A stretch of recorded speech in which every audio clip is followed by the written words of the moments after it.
Today we're going to paint a peach together, and I've provided the photographs so you can screen capture it. So let's get started.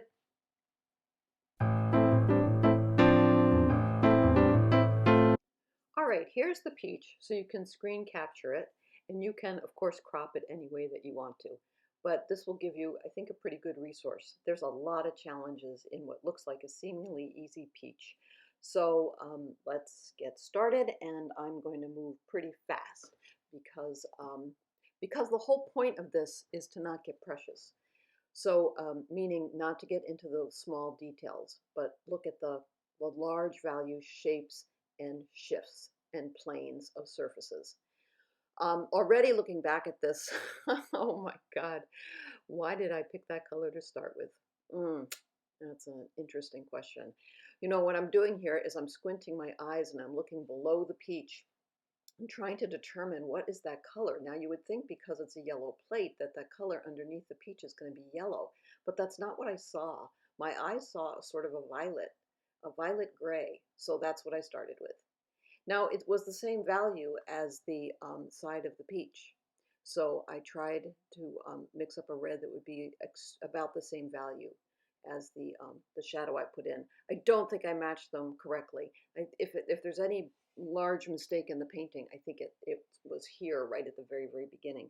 Because, you know, everything gets keyed off of what you do in the beginning. Any decision you make at the beginning then kind of roller coasters or dominoes, because now the next decision is based on decisions you made before. Now, I wasn't very far off.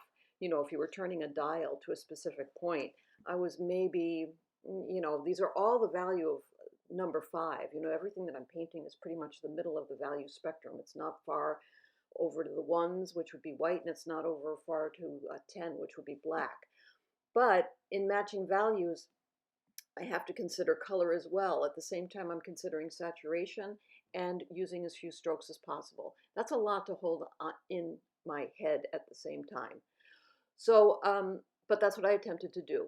And I do think that this is a better attempt than yesterday's was. I think it has less, I wanted to use the word agony, which is a terrible word.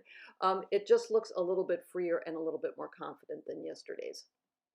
So the peach was not the most difficult thing for me to do because I could see in the peach the different grades of red, orange, and yellow. That wasn't too tough. What's really tough for me is this plate because it is a yellow plate and I'm in a room with north light, so it's quite cool in here.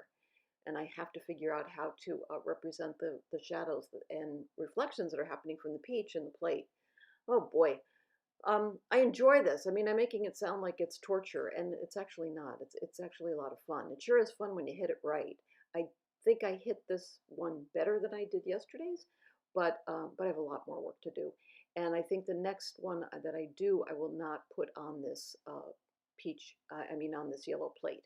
I think green will set off that peach much better. So, but I wanted to share what you know, the progress so far. Also, I should say, I went back in and changed that shadow underneath the peach several times. You'll see at the very end what I finally settled on. I wish I could have gone back to the very beginning, but that wasn't an option. I've gone way too dark here, way, way, way too dark. Remember I said everything was about the value of 5? That's not a value of 5, what I put in right there. So that tipped everything into being slightly off. So I knew I needed to adjust and fix that. So I went away for quite a long period of time trying to figure out what to do. And I thought you have to figure out something that's kind of a gray, and that gray is going to require having some orange and blue in it. So, so I think that's what I finally settled on. We'll see when the final piece comes up. But if you do this correctly, what can happen is that you will get a sense, using very few strokes, you will get a sense of structure and form, and that's what I'm looking for. That's my goal. So like I said, I've screen captured it, so you can do it as well. I would encourage you to use a large brush. This was a 14 flat, and I'm not going to use anything smaller than a 14 flat, and the paper is 8x8 Arches cold press. So remember to keep the whites of your paper white, your paint's wet, mass for value, mix for color, and I'll see you next time. Bye-bye.